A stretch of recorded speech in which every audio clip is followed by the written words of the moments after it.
I am going 6-0 in the division because the rest of the division sucks. This is the best division in football, Tori. Take that step back. We are seeing the true quarterback that he really is, which he is not a very good quarterback. Welcome to the Man Now, where we taking over. It's time to give you them facts. Won't miss a game or two, cause we here for you and we reporting all of them stats. We coming to you live to keep you updated. Broadcast across the country, we the fan favorites. Break the volume to the max and don't nobody touch it. We cross the topics off the list, addressing every subject. So if you ain't got a clue, then you can tune in and give it 24 hours and we back again. Breaking news, new scoops, we the top dogs. From the fields to the courts, we report it all. Buzzer beaters through your speakers, we the ones to call. Trust us for the news if it's got a ball. Giving you the top stories cause we love the turf. Tell a friend to tune in and where you heard it first. Yeah, you're listening to the Man Now. We taking over, it's time to give you them stats. Hey, you listen to the Little Now. Miss a game or two cause we reporting all of them facts. Hey, you listen to the Man Now. We taking over, it's time to give you them facts. Turn the speakers up a little loud. Miss a game or two cause we reporting all of them stats. Cause you listen to the Man Hour. And what is up, Man Hour Nation? Michael Buckasher here with the Man Hour. Head over to manhourradio.com and check out the new merchandise page, as we do got new merch dropping each and every month here from here till the first of the year.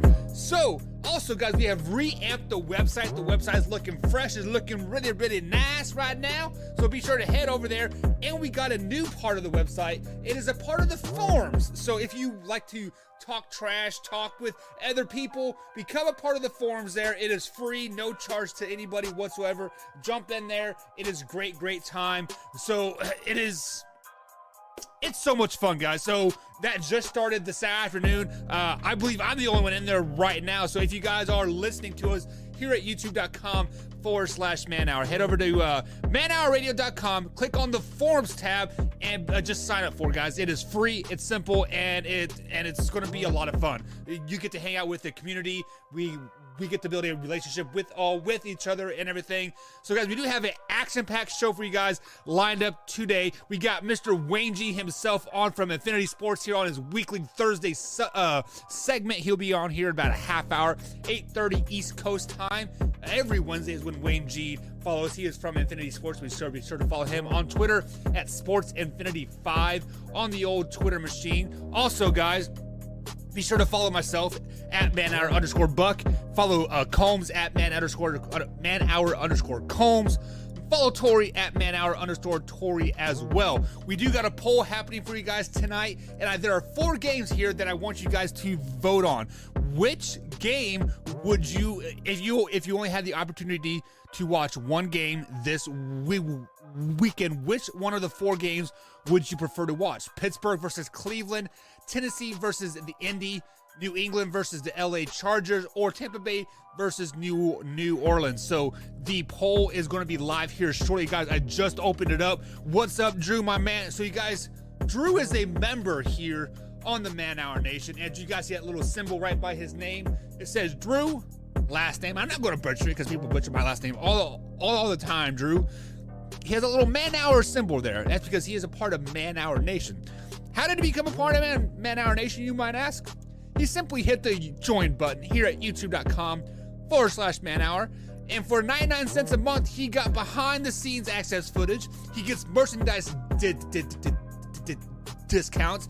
He gets after hours footage. He gets free access to what we access, before everybody else.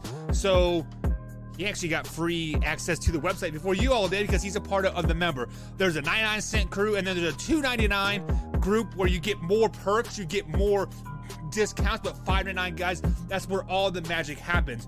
You get a free t-shirt after 6 months of being a member, which, Drew, your shirt will be in the mail here momentarily. I believe it's next week is when you become a 6-month annual subscriber here. And then for $99, guys, a month, you get a hoodie every year you are part of Man Hour Nation. So let me punker down here as I tried it out, the whole new standing up like Pat McAfee does, and that's not quite me. So we do see Alpha Rob in the chat as well. What's up, Alpha Rob? What's up, Drew? What's up, Trent? And what's up, Trace, guys? All you guys, thank you for joining us over here. So it is time.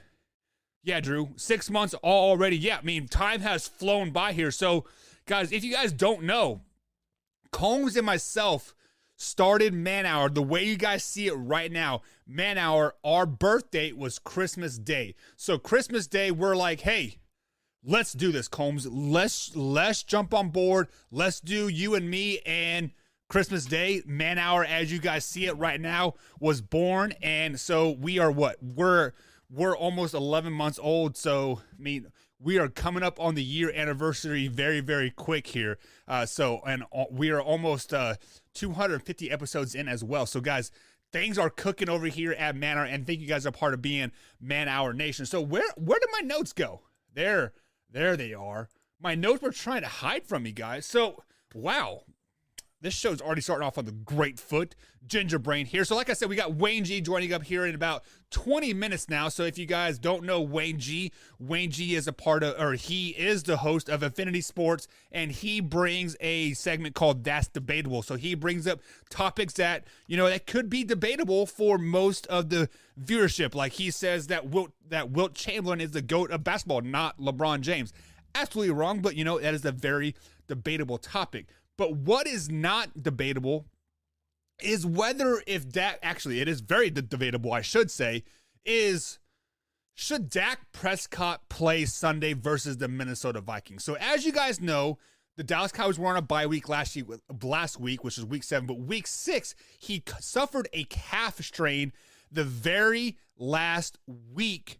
The very last play of the game once they beat the Patriots in that overtime win. And Dak has obviously Dak has had quite a few injuries here the last year, the broken ankle or the dislocated ankle with the broken leg, and then the shoulder issue, and now the strained calf here. So the question that has been proposed to me here on Twitter and on our forums is, should Dak Prescott play this week versus the Minnesota Vikings? The Dallas Cowboys guys are 5-1 on the season, and the Minnesota Vikings are not. They are 3-3 on the season. They're also coming off a bye week, if I'm not mistaken, as well. But this Dallas Cowboys team is a Super Bowl caliber team. And how do you get to the Super Bowl? A lot easier. You get that number 1 seed and you get the first round bye. So every game counts. Also, with that being said, you are not going to make the Super Bowl without Dak Prescott either, because we've seen it last year that the Dallas Cowboys are not a very good team without Dak Prescott in the lineup. So with that being said, should Dak Prescott play this week? If he's not 100%, minus 10. If Dak Prescott is not at least 90%, Dak Prescott should not play this week. Let him heal and let him get ready for the Denver Broncos or the Falcons or the Chiefs. Let's just be honest. The Dallas Cowboys schedule moving forward is easy. The Vikings aren't very good. They're 3-3. They probably match their ceiling wins all season. They might get 5, but it's the 3 to 5 range there. The Denver Broncos are a dumpster fire after the 3-0 start. What they're now 3-4, I think. The Falcons are just the Falcons since they've shit the bed during the Super Bowl, and then they play a struggling Chiefs team. So there are 3 more weeks where Dak Prescott can just kind of sit back and relax. If he's not healthy, just calm down, relax, and let him heal. I think with the Dallas Cowboys backup quarterback and the rest of the offense that they have constructed, they will be perfectly fine versus the Minnesota Vikings. And that backup quarterback is Cooper Rush. Cooper Rush has been in the Dallas Cowboys organization for quite a long time. I believe it was last year. He did go to the Giants with Jason Garrett. Obviously, he was released and then come back to the Cowboys. And then the third string is Will Geer. If you guys don't remember Will Geer, I believe he was a West Virginia quarterback just a couple years ago. It was West Virginia like 2-3 years ago, I think it was. I believe he was drafted in 2018, 2019 from way there. So Cooper Rush with Amari Cooper, with CeeDee Lamb, with Zeke and Pollard doing what they're doing, with Mike McCarthy calling great plays, they'll be perfectly fine without Dak Prescott in the lineup this week. However, moving forward, past the Atlanta Falcons game, when they play the Kansas City Chiefs, Dak Prescott needs to be back on the field 100%. They need to make a strong push to the number 1 seed and they do have a Super Bowl caliber team. So let me jump into the comments here. Where we at? Notes. Drew says, when did you learn how to read? I learned to read 3 weeks ago. When I started doing solo shows and like have to like think about a process. I learned how to read. Hooked on Phonics did work for me a little bit, so I was hooked on it, but I jumped off and I turned myself around and then I did the hokey. But I am good now here. And then Drew says, no, he should not play this Sunday. I agree with that, Drew. If he's under 90%, if Dak Prescott is not 90% or higher, he should not play. Alpha Rob says, who is Dallas Cowboys backup? It is Cooper Rush, and then Will Greer is the third string quarterback. And then Rob, my blood pressure. What? I'm confused by that, Drew. Do you have high blood pressure, Drew? Do you need some pills, man? Do you need to calm down a little bit? I know Combs hasn't been on the show for a few days, but man, I don't need to be calling 911 for like you as well. And then, are you a Cowboys fan, Drew? Hell no, he says. If you are, but no, hell no offense. And then Drew says, I like the Bills. Not my favorite, depending on who they play. So Alpha Rob and other people in the chat, Drew has like 8 teams that he roots for. The Buffalo Bills, the Lions, the Chiefs, the Cardinals, the Cowboys, the 49ers, the Bears. No, I'm totally kidding. But Drew does have like 3 or 4 teams that he roots for, and I'm the same way. But the Chiefs always will be my favorite. So going back to the Dak Prescott, issue that has arisen here. I mean, obviously, guys, he does have that calf injury, and Mike McCarty and the Dallas Cowboys are really playing this injury close to his vest.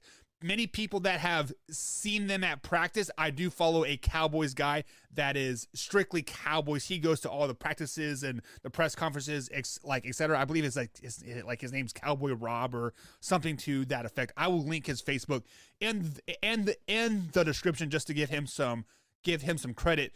But he says Dak Prescott does not look injured at all. However, Dak Prescott was very limited in practice. What he did was he did take a few snaps with the first team, threw the ball down the field about 10 yards, 5 or 6 plays, and then he was out for the remainder of the practice. So when Cowboy Rob says he was looking like Dak Prescott and you had no idea that the injury was there, I kind of have to believe what Cowboy Rob says, because he does see Dak Prescott every day. He sees him in practice. He sees him at the games, post interview or post game interviews and like all that stuff. So with that being said, of course, hindsight's 20/20 in the end. But if Cowboy Rob says Dak Prescott looks like Dak Prescott, I have to say that Dak Prescott is at least 90%, and he will. Yes, he will play this Sunday because the Cowboys do need this win. And if he's not healthy, why not play your best guy on the field one bit? So like we said, like how the Cowboys are playing the cards close to this vest, with the whole calf injury thing. Let's flash back to training camp when the whole shoulder injury was happening. The Cowboys said, "Oh, he was perfectly fine. We're just taking it day to day. He's perfectly fine. Yada yada yada." But then, like after they said that, like they contacted the Texas Rangers medical staff about throwing shoulders, right? So they were like, "Hey, what's wrong with Dak?" So then all these red flags were starting to like raise. So are they doing that now? Are they making those red flags raise? Absolutely not. I mean, a calf injury is a calf injury.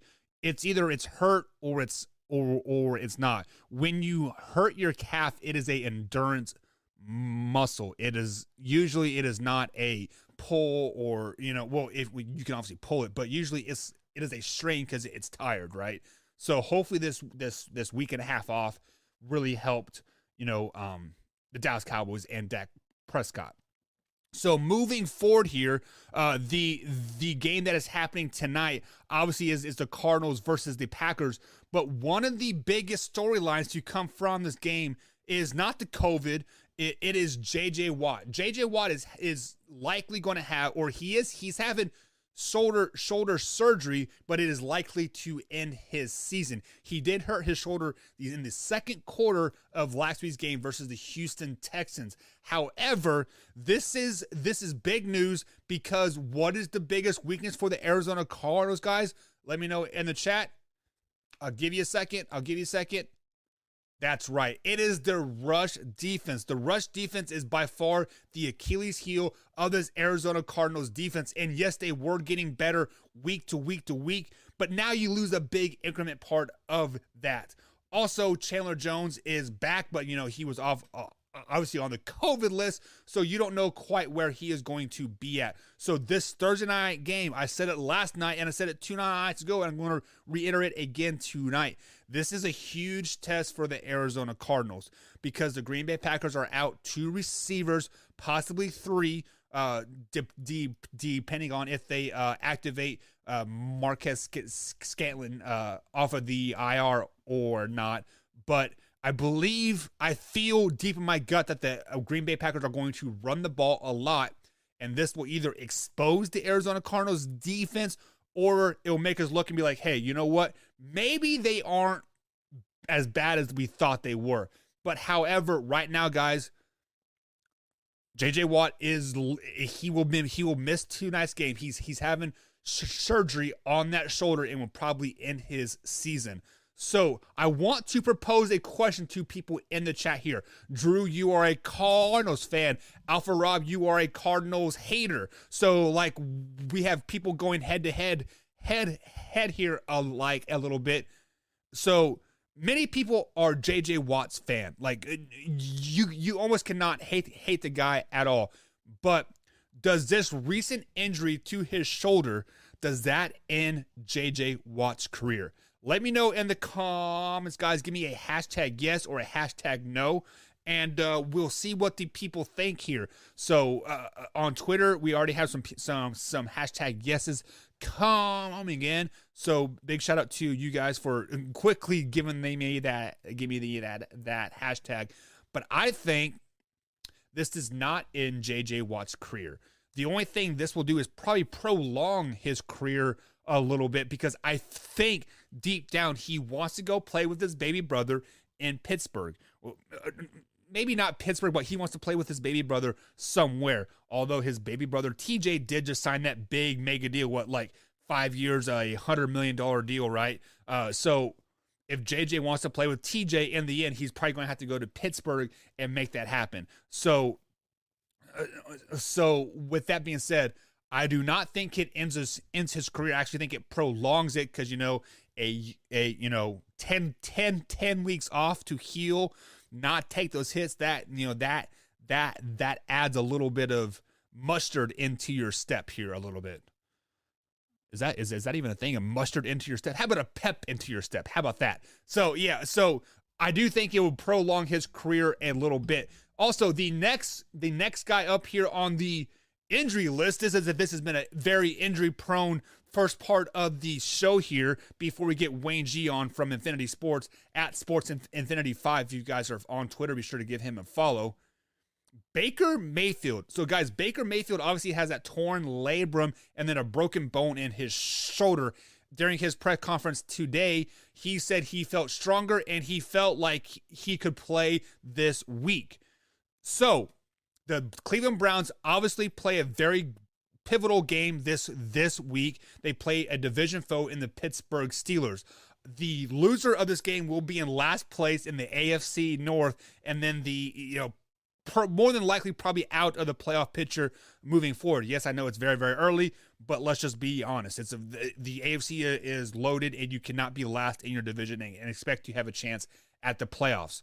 So, if Baker Mayfield is not 100%, let's say Baker Mayfield is 80% going into this game, do you play Baker Mayfield or do you play Case Keenum? The answer to that question is Case Keenum. There is no question in my mind that a 100% healthy Case Keenum is better than Baker Mayfield. The reason why I say that, because the Cleveland Browns have almost built a team to plug and play any quarterback. So you can almost pick any legitimately good quarterback in the league, Jameis, Andy Dalton, etc., right? you can probably put them on the Cleveland Browns roster, and they'll be just as effective as Baker Mayfield is. And I think the reason why Baker Mayfield said that he is playing on Sunday no matter what is because he knows this. He knows that, this is his time to sign his mega deal, because I believe his contract is up at the end of the season. And when you are expendable, that's the word I'm looking for. If you're expendable, a backup quarterback can come in and do just as good as you are. Why are the Cleveland Browns going to give you $80-90 million to do a role that any quarterback can do? So Baker Mayfield almost feels, I think he has to play this week because of that. So with all that being said, Baker Mayfield is going to lie his way onto the field. There is no way that a torn labrum with a broken bone has healed in 10 days. So the last time we saw Baker Mayfield play was like 10 days ago, which was the week before the Denver Broncos game. I forget who they played. They played the Cardinals, right? And there is no way a broken shoulder bone has healed in 10 to 14 days. Absolutely no way. Obviously, the labrum will not heal without operation on it, which he said he will be having that in the off season. But Baker Mayfield sees the writing on the wall, and he feels he has to play to have a job for the Cleveland Browns next season. That is why he will play this week.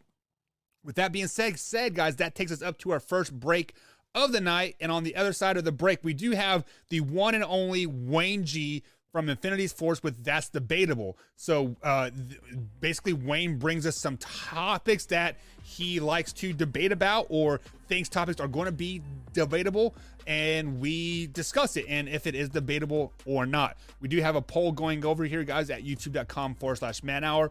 If you had to pick from the 4 games are listed, which one will you choose? We have Pittsburgh versus Cleveland, Titans versus Colts, Pats versus Chargers, and Bucks versus Saints. Game 1, 2, 3, or 4, guys. Let us know which one you vote for. We'll be right back here on the Man Hour.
Awesome, yeah.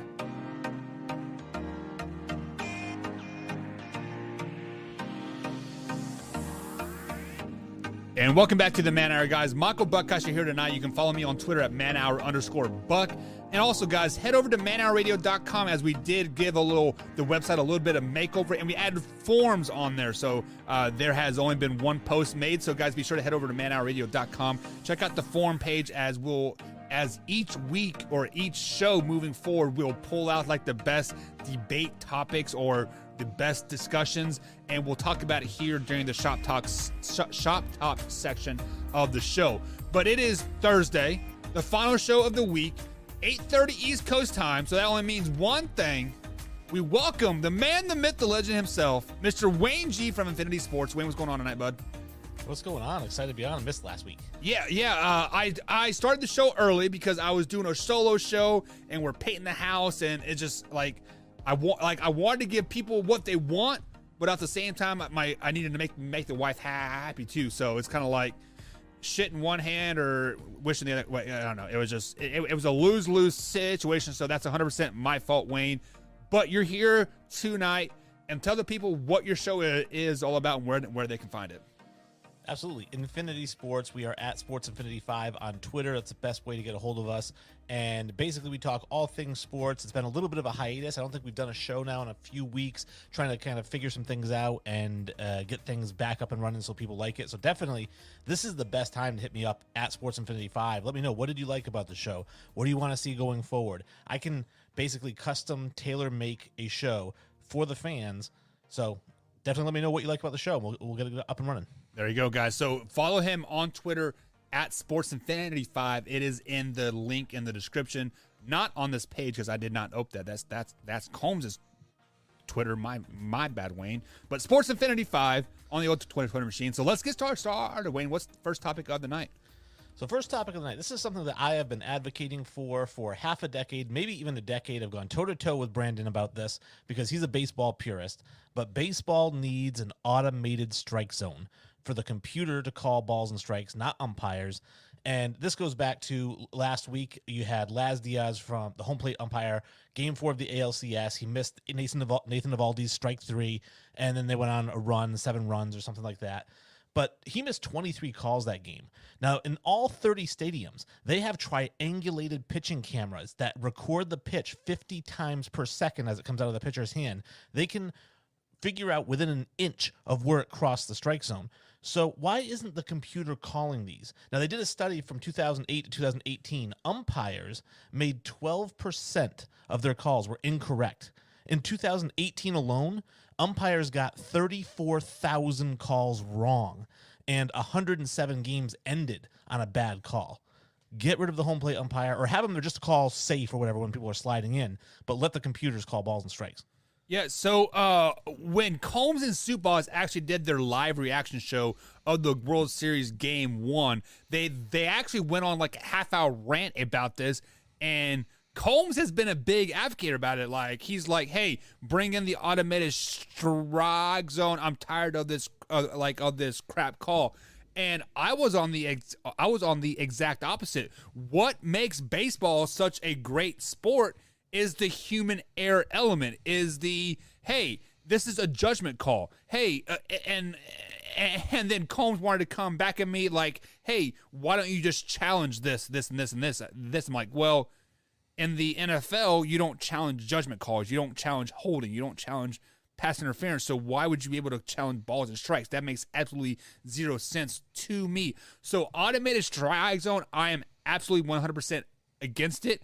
I like the home plate umpire. I love the human element of it.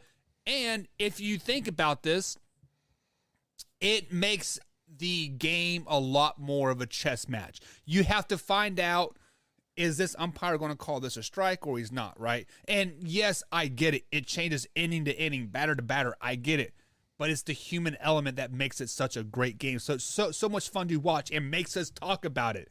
Otherwise, would we be talking about that pitch in the third inning that I don't even know who let Max Fried pitch because it was 2 inches low and it changed the whole at bat?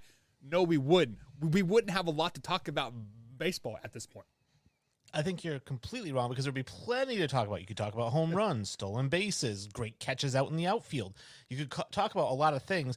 Listen, how many times on the show have you guys actually sat around and talked balls and strikes when it wasn't a bad call? Like never. Exactly. Right? It's only when there's a bad call. So I'm just saying baseball purists, which Brandon is, but he's coming around a little bit on the progressive side.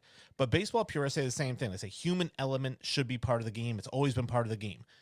You know what else used to be part of America? Slavery. And we got rid of it. So sometimes we recognize that things aren't working. And so we fix it, right? And so in this case, baseball is not supposed to have error. When the game was invented, it wasn't like, hey, you know, how can we add some mistakes to this game to make it a little more interesting and spicy? They're like, hey, let's get it right every time. But they didn't know how because they had humans, right? At first, the players called the balls and strikes. Well, that wasn't working. Why didn't they keep it? I mean, you're a purist. Let's just do what we've always done. No, we brought in umpires to make it impartial. Well, now we have computers that are more accurate than umpires.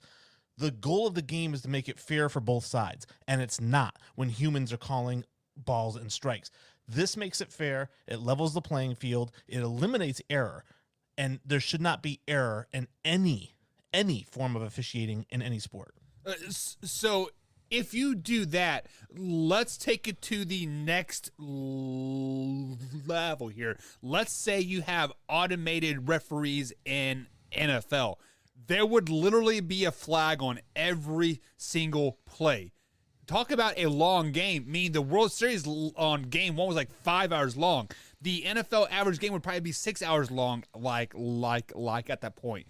The one thing that, Wayne, like I know that you are a guy that likes to think of new ways to make the game great. Baseball is great the way it is. If you make a automated strike zone, think about how big of scores you will have. You will have slow pitch softball style scores.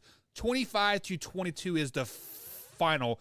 And those games, that are 3 or 4 hours long now, 7-hour games, easily. Well, what you're doing is you're advocating for pass interference to be called when the team's losing, but not being called when they're winning, because we want to keep the games close and keep people interested. No, we want to get it right, and that's just the way it is. Now, I understand what you're saying. In football, they don't have the technology to do what you're saying, like to really see every single hand and every single position. Someday they might, and when they do, guess what we're going to do? We're going to have technology call the plays, and that's okay. It's okay, because guess what? You shouldn't be like, hey, it's okay to hold. No, as a football coach, you should be teaching your players not to hold. And if they do hold, they should get flagged for a penalty. So what this is doing is it's making them improve their technique. And if you can't block a defender without holding him, you probably shouldn't be playing at the highest level. Oh, I see that to an extent, but I don't want to change this to a NFL game or to a NFL topic by like any means. But if you take holding out of the game, there would be a sack on every play. The defensive line is just too damn good to not get to the quarterback every play. Same thing with a hitter. If the strike zone is a 2x2 box, every game every at-bat, 162 games a year, they have a minimum of 3 at-bats in a game. Quick math off the top of my head, what's that, like 500 at-bats minimum of the of the year? How are you not going to be batting over 400 every game, 500 every game? I mean, it just it almost makes it easier. Does it though? Or are you also making it easier for the pitchers? Because getting it wrong doesn't mean calling balls strikes. It means also calling strikes balls. So it's a give and take, right? If you make it fair across the board, then the home runs go up and the strikeouts go up, right? And the people who were hitting home runs on those balls they shouldn't have, now they're not. And the ones who should have been hitting home runs, now they are. So like I said, it's a scale. We're just getting it right on the balls and strikes. I mean, obviously, I feel like we could go round and round on this, and Combs would be an excellent person to go round and round with it because he is a pure baseball fan. But just like you said, Combs is starting to be a little bit weird on the whole progressive thing. He likes the guy on second base. He likes this. He also likes the 7-inning games. So, I mean. He's coming around. Yeah, he's coming around. And maybe he's just getting old. He's just getting old and doesn't want to fight the system anymore. Fight the man. Well, as we get older, we get smarter. So allegedly, not me, but whatever. Topic number 2, Wayne. Topic number 2. This is my domain here. This is the basketball domain. Anybody who watched either last night, night before, whatever it was, Oklahoma City playing the Los Angeles Lakers, close game right down to the wire, right? It's a 5-point game, 4 seconds to go, and the Lakers inbound the ball. The Thunder steal it and go in for a dunk at the buzzer, basically, and they could have just kind of dribbled out the clock. And Russell Westbrook lost his mind. He went after the guy who dunked it. He got thrown out of the game. And this kind of goes to all sports. So you can bring up football if you want, baseball, whatever, but all sports, we kind of talk about sportsmanship versus the game itself. And there are people who say, listen, it's the game. You're supposed to stop the guy. Just stop the guy. And if you can't, and I kind of, only a little bit, understand that, but I also believe we're human beings and we should say, hey, listen, how can we be the best possible human beings we can? Is the best possible human being somebody who rubs it in when they win? Or somebody who says, hey, listen, man, I'm going to take a knee. Victory formation. Yeah, so I actually watched that game, and I think the frustration from Russ himself was giving up with a 28-point lead and then losing to his old team. And I think the dunk kind of just frustrated, kind of boiled over a little bit more.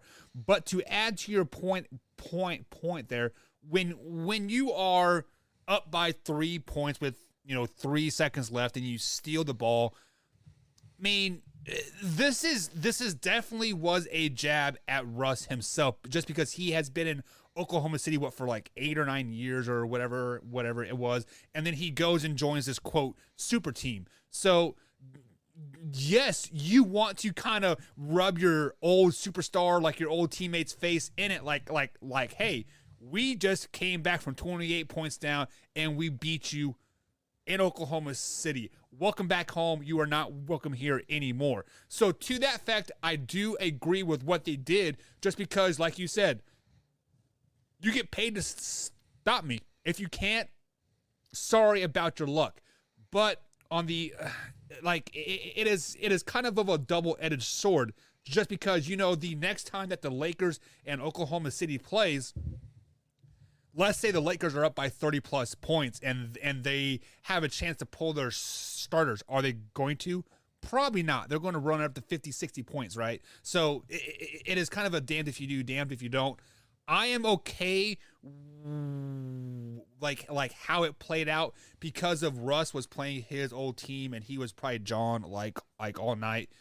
You can just not take like that one spot of the game and say this is why they should have done this, and this. Like you have to see the whole game in that aspect. Well, the reason I bring it up is because, again, I'm a very big believer that human beings are the worst species that exists on the planet. And that's because we can think about what we do and we still do the wrong thing on purpose, not by accident. Yep. And the thing is, we can be decent.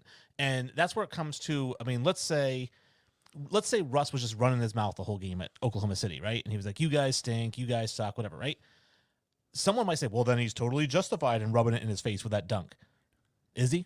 I mean, is that what good human beings do? Or do they take the high road and say, hey, listen, I know you've been jawing at me all game, but I'm not going to do – 2 wrongs don't make a right, right? We tell kids that, but somehow when we become adults, I don't know what age, but we just forget that. We think, 2 wrongs do make a right. Yeah. Yeah. Well, Wayne, you are a basketball guy. You shoot the outside shot, right? And I don't know, like, are you a jar or do you just let your game talk? I just let the game talk. I say maybe 2 words per season to the opposing team or to the referees. I do cheer on my teammates. I'll say, hey, good pass, good shot. Right. That's the only time I'm vocal, though.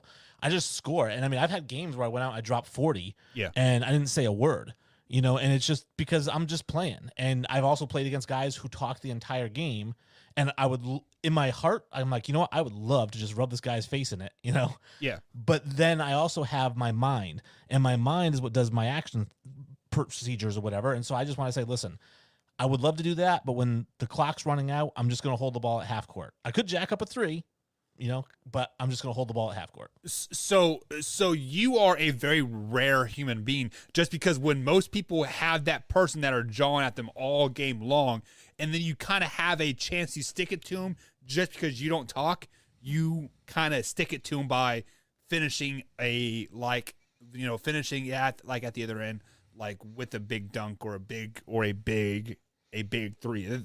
That's just I feel like that is my competitive nature in me, just because, I'm a person that talks all day long, and I don't care if we're up by 50 or down by 50. I'm still going to jaw, and how people got back to me was beat me by 50 plus points, right? I mean, that's just the way it is. So, well, I look at it this way: is so not to go too far down the rabbit hole, and definitely not to bring the show into like a religious nature, right? But I do believe that there are great teachers in the world, Socrates and Aristotle and Plato and whatnot, and one of them is potentially Jesus, right? And in the Sermon on the Mount, if we all remember, if we don't, I'm gonna try to give a little quiz. Did he say, if somebody slaps you on the cheek, stab him in the sack? Or did he say, if somebody slaps you, turn the other cheek? He's basically saying don't retaliate when somebody does something to you. Yep. And so I live by that principle. I really do. I don't get even with people because I also believe in karma. And so karma is going to take care of it for me. And I will laugh when it happens to them, but I'm not going to be the one that doles out the justice. So on the flip side of that coin, you were brought up in a time when Jesus and God was allowed in school, right? Many of these kids nowadays, you don't have Jesus and God in schools, and it shows, right? So I don't know. I didn't have it in school. It hasn't been allowed in school since like the 50s, and I did not go to school in the 50s. Well, but I will say, I actually prayed every day in school. Like we did the pledge, we did the pledge of allegiance, and then we did the prayer that everybody knows, right? I don't even know. Private school? No, it was a community. It was just a regular school. Yeah. Yeah, we didn't. I mean, we were up in Maine. Maybe it's just different. I don't know, but we didn't. We did the pledge because we had to do that every day. Right. Which, by the way, and again, not to get too, I don't care whether they do it or not, but I did it. And again, I just don't want to even make it about, because I'm an atheist. Not to get too far. I don't believe in any of it, but like I still believe in the teaching, so to say, right? Like, do unto others, right? Right. Like treat people how you want to be treated. And I think that's a great model for life, no matter what you believe in terms of the afterlife. Even if, like I said, you're like me, you don't believe in anything, right? Do unto others. It's the golden rule. Yeah. I mean, I don't know. I'm kind of confused by the whole situation because, like, if you want to go down that rabbit hole, I am forced to believe something that I don't believe. I mean, like, I believe, but I don't know. It's a weird subject. What's the next topic, Wayne? Okay, all right, so we'll get into this one here. This one we kind of touched on a little bit in the break. People didn't hear it necessarily, but one of my thoughts was this. Russell Wilson is going to be traded in the offseason, period. He's not going to be on Seattle next year. And I said one of the teams that he may go to is the Green Bay Packers to replace Aaron Rodgers. I think that we could see Russell Wilson in Green Bay next year. And I don't know where that leaves Aaron Rodgers. I said possibly the Saints would be a team that would be interested in Aaron Rodgers. Yeah. You brought up potentially the Steelers. Yeah, so Russell Wilson, I believe they played Sunday Night Football, and I believe it was Chris Collinsworth. I could be totally off here, but Chris Collinsworth, like, is it crazy that we are seeing Russell next team play each other right now? So he was referring that Russell was going to go to the New Orleans Saints. So I don't think that Green Bay and Aaron Rodgers are going to have a divorce in the offseason like everybody thinks they will. I think, winning cures all, and this year they are at least destined to make it to the Super Bowl. They're finally ready to get over that NFC Championship losing hump. With that being said, Russell Wilson as well, I think, is out of Seattle, just as long as with Pete Carroll is as well. Where he ends up, yet to be determined, but I think it is going to be a team that is kind of a dark horse, a team that we kind of maybe talked about earlier in the show here, and that is the Cleveland Browns. The Cleveland Browns has a plethora of wide receivers, a great running game, a great defense, and I think they are a great quarterback away from being that next Super Bowl championship 2-3 wins. And I think Russell to the Cleveland Browns makes the most sense. I guess depending on where Cleveland drafts, because this is going to be a really good quarterback class, just like this last one was as well. This is going to be a good quarterback class, and if Cleveland somehow ends up with a top 10 pick, then I think that's an easy swap. You swap that pick, maybe like a 4th or a 5th or something like that for Russell Wilson, and then you let Baker Mayfield go be a backup somewhere. And I don't mind that at all. And then Seattle drafts their quarterback of the future. So I don't think Baker Mayfield will be a backup anywhere. I think he will find a starting job somewhere. There will be several teams out there probably looking for starting jobs. You have Houston that's probably looking for a starting quarterback. Depending on where Deshaun Watson ends up, you could have Miami, you could have Washington, you could possibly have the Giants. So there are 4 or 5 teams out there that probably going to need starting quarterbacks next year. And I think Baker Mayfield probably fits great on all those teams.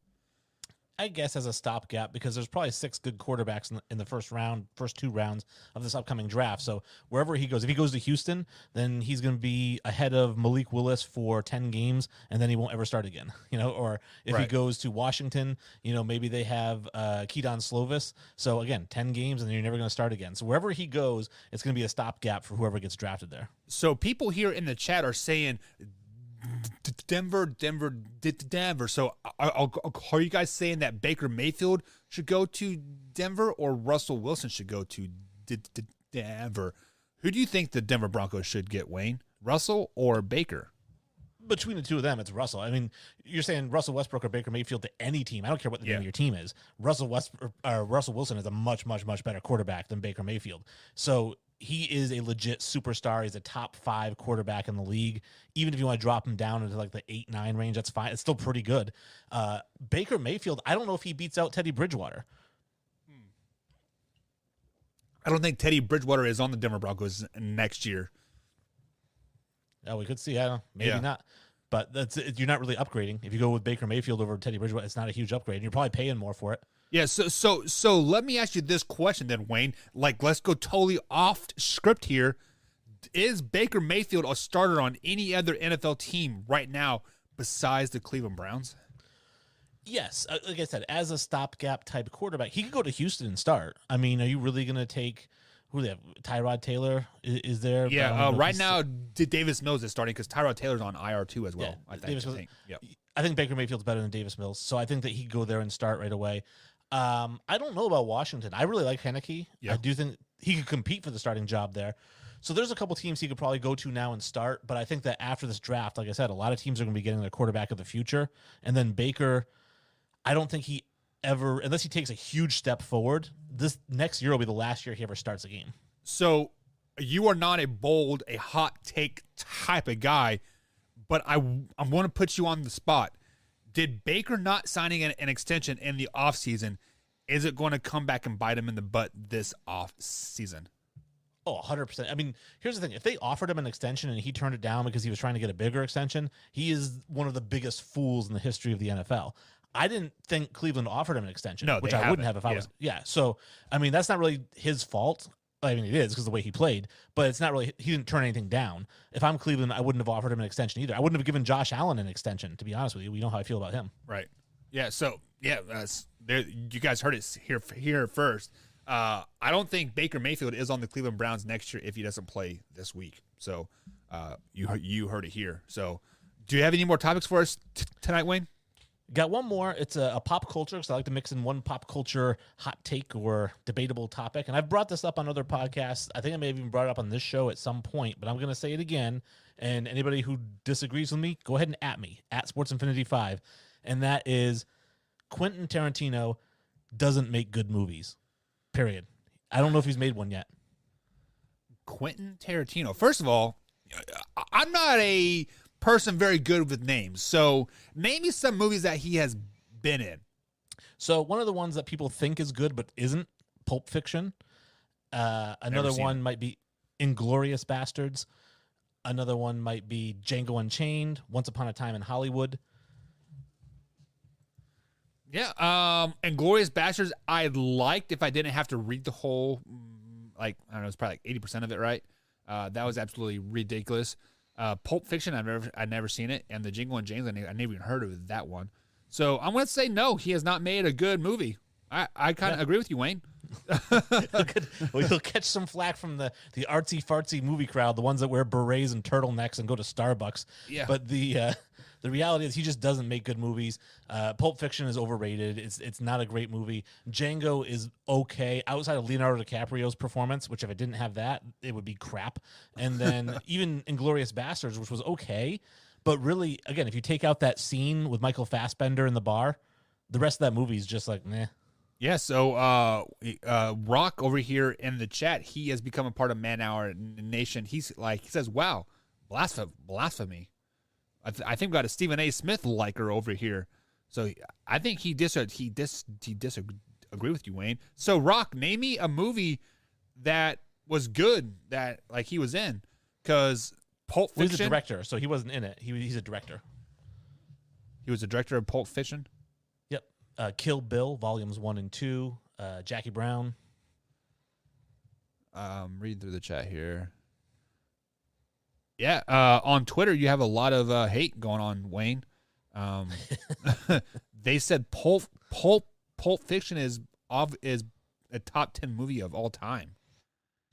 See, people think that because they're told to think that. Nobody's ever made up their mind and actually believed that. So I think somewhere down the line, Quentin Tarantino drugged about 8 influential people, and they've convinced you all that that's true. Actually watch that movie and make up your mind for yourselves, because it's trash. Yeah, I will go watch that movie tonight because I am off work tomorrow, and I've never seen it, so I will see what happens here. So Rock says he does not like Stephen A. Smith, but he respects Tarantino. Okay. Well, Wayne, that's going to be it for your segment tonight, man. As always, thank you for joining us. I need to brush up on my pulp culture here, just because I feel like every time you bring a pop culture thing, I'm like, I've never heard of that. Like the last time you were talking about like YMCA or something. I was like, wow, what the heck's YMCA? Like the club or what? But no, I'm totally kidding. Wayne, tell people where they can find you and your podcast. Absolutely. So the podcast is a member of the Belly Up Sports Network. You can find us on Apple, Spotify, pretty much anywhere that you listen to any other podcast, including this one. And you can find me on Twitter at SportsInfinity5. Let me know what you think and make a case for Tarantino, other than the fact that, somebody told you it was good. All right, guys, that's going to be it for Wayne G. We're going to take a quick break here, guys. And on the other side of the break, we got week NFL game picks and why 4 exactly teams are going to win this week in our much-win situations. All that, much more, guys, coming up here on the Man Hour. Stay tuned a little bit. But is Winston still a top 10 quarterback in your eyes? Yeah, he's still got the capability to be a top 10 quarterback. Is he a top 10 quarterback right now? I'd venture to almost say yes. I mean, you look at what this guy has done in the 5 games now that they've played, okay, and what he's done is only in 5 games, so for 12 touchdowns and only thrown 3 interceptions. He's only thrown for 892 yards, though. That's where I've got room to pause, but I think that's a system thing. They haven't allowed him to open it up. But the 12 touchdowns and 3 interceptions, there's nothing wrong with it. He's making good reads. Now they're keeping him short. They're not letting him air it out. So that might be helping that along a little bit. And that might be the recipe to success. But they've got to allow him to be him. They've got to roll him out more. They've got to allow him to air it out a little bit. And I think he'll be fine. Well, we really want him to allow him to be him more per se, as well, like I use air quotes there, because the Saints are second in the South right now at a 3-2. They're obviously winning games.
Man Hour Nation brought to you by Brooks Roofing and Siding. Contact them at 812-868-7663 or online at brooksroofingin.com.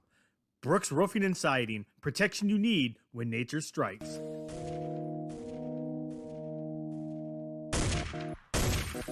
And welcome back to the Man Hour, guys. Michael Buckeister here with the Man Hour. Head over to manhourradio.com and check out the new forum page and, of course, the merchandise page as well. The BC merch has dropped over there, and we got a discount code over there on the website. So scroll down to the bottom screen of the merch page. There'll be a promo code that flashes up at you, and you save 20% on your first purchase over there at Man Hour. Also, guys, if you missed any part of the show whatsoever, you can also head over to manhourradio.com and right after this live feed is over, roughly about 30 minutes or so, the podcast form will be up there at manhourradio.com. You can also find the podcast on iTunes, Spotify, and of course, iHeartRadio as well. And coming soon, pending, hopefully next week, Amazon Music as well. But if you don't want to watch the full 2 hours or the 90 minutes or an hour, or however long the show is that night, be sure to subscribe to us at youtube.com/manhour. We upload the clips each and every day, every 3 hours, 7 days a week, 24 hours a day, 365 days a year. The clips are uploaded at 8 a.m., 11 a.m., 2 p.m., 5 p.m., 8 p.m., 11 p.m., 2 a.m., and then again at 5 a.m. So every 3 hours, that's all East Coast time. So be sure to hit the bell icon as you get a little notification. Bada bing, bada boom. Buck did some editing, and there you go. You guys get a nice little minute to 3 minute clip there. Basically of like what's been happening here on the Man Hour. So guys, we are going to open it up to Shot Talk here in about 15 minutes or so here on the Man Hour. But it is that time of night, it's that time of week, this Thursday, that we are going to basically quickly go through all Week 8 NFL games and pick the winners and losers of each game. So I do have 4 games that I want to break down, and that is going to be the Pittsburgh Steelers, Cleveland Browns, the Tennessee Titans versus the Indianapolis Colts, New England Patriots versus Chargers, and then Bucks versus Saints. So I'll tell you how each team is going to win that game and ultimately who does win that game. But starting here up at the top, going down the list of games, we do have the Green Bay Packers at the Arizona Cardinals happening right here at the Man Hour. I do have the Green Bay Packers winning this game 17-10. The score is already 7-0 Arizona Cardinals, and they look mighty good in that all black. I'm not gonna lie, I'm a big fan of the all black.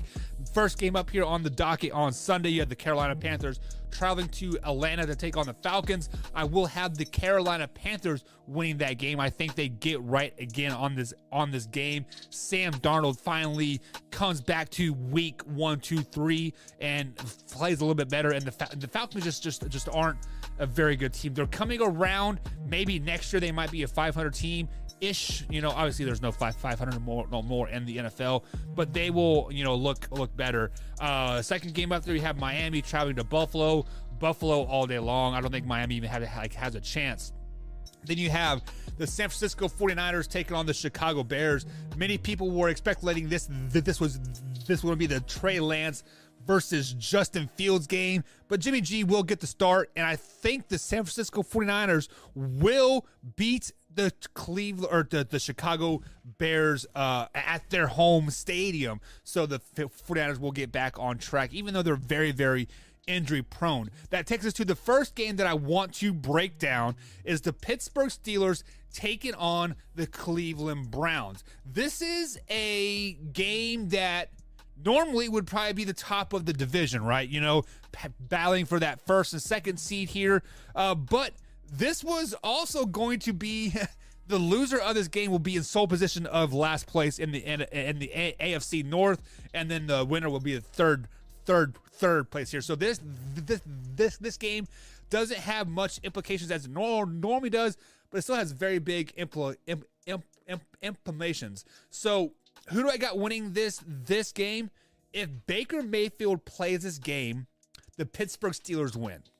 If Case Keenum plays or starts this game, the Cleveland Browns win. So I do think Baker Mayfield is going to start this game. He'll probably won't last the whole game, but he will start this game, and the Pittsburgh Steelers will win this game. They will get back to their roots. They will run the ball. Najee Harris will touch the ball at least 20 times on the ground and also be very effective in the short passing game. Ben Roethlisberger, if he throws it over 25 times in this game, I'll be very, very surprised. Najee Harris is going to get a healthy dose of the rushing the ball. And with that being said, Pittsburgh Steelers will win, let's say 26-20 is the final score. I am predicting a couple missed extra points because, kickers seem to miss a lot of kicks lately. So Baker Mayfield will start this week. Pittsburgh Steelers will win. If Case Keenum starts, Browns win. So am I waffling?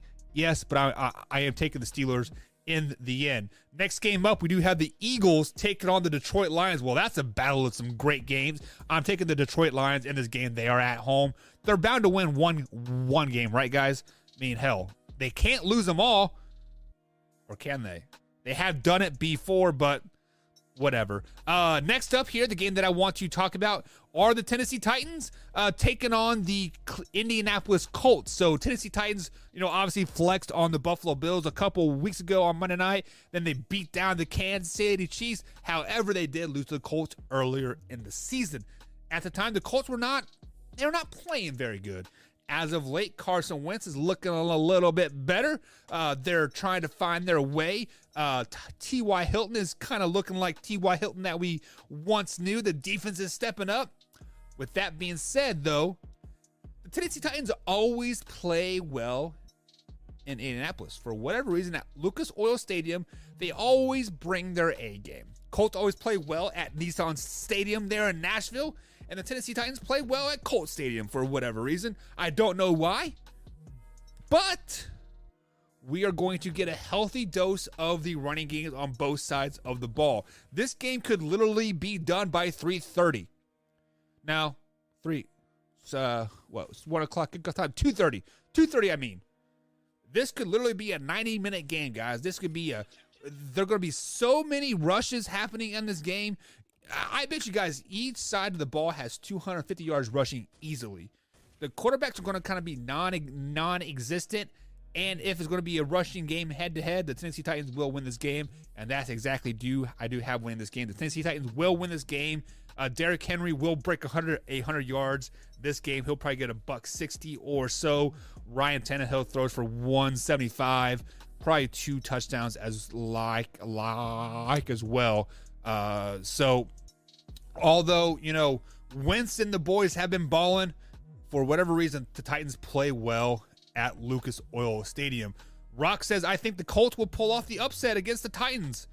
Carson Wentz has been balling. Yeah, the Colts already beat the Titans once this year. So would it really be considered a upset? I don't think so. But, you can vote. I believe it. Yeah, it's vote game 2 if you want to vote the Titans Colts game if you want to watch that game. Next game out up the docket, you had the Bengals traveling to New York to take on the Jets. Bengals win this game. The Bengals are looking very, very good. Right now, the Jets just suck. Next game up, we have the LA Rams take on the Texans. They gave me the Rams all day long. The Houston are a sinking ship. They traded off Mark Ingram, and the team's pissed off. They're like, F this team. We don't care about you guys. Let's just go ahead and move on from this. Then we have the the New England Patriots take on the LA Chargers. As a Chiefs fan, I want the Patriots to win this game. I think the Patriots are playing well. The Chargers are coming back down to reality a little bit. They're not performing like they were in the earlier this season. However, it is a coast-to-coast game.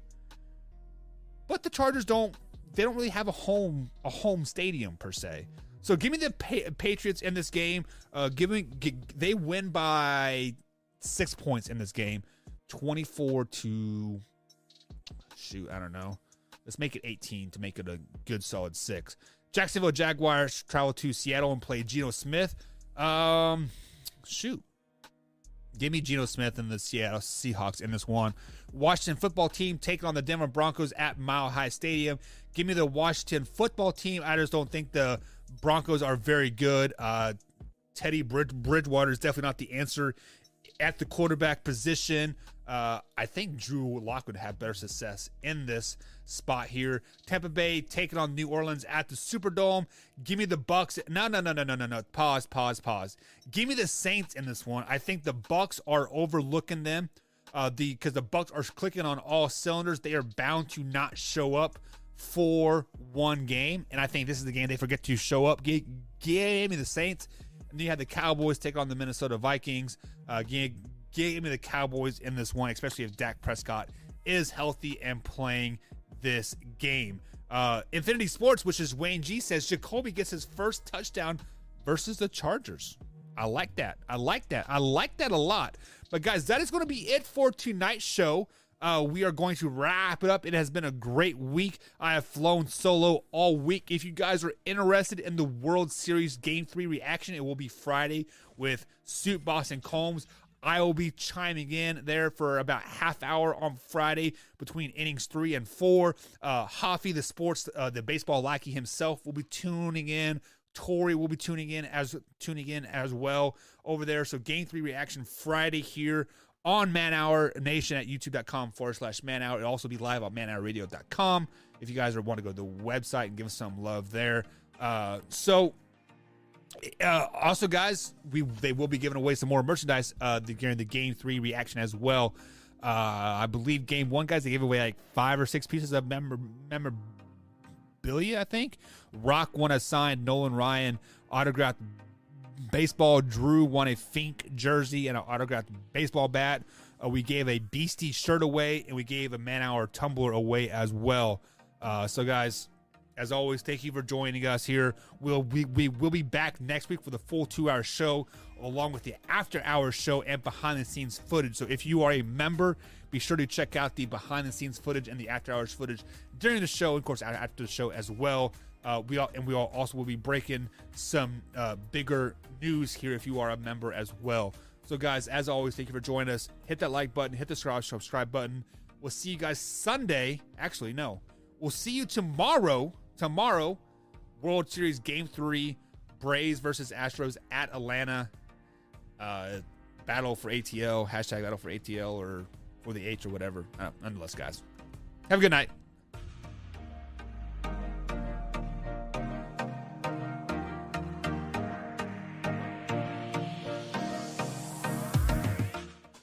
By the way, Rock, go Pack go. Where's my cheese head? Go Pack go. Yeah. Go Pack go.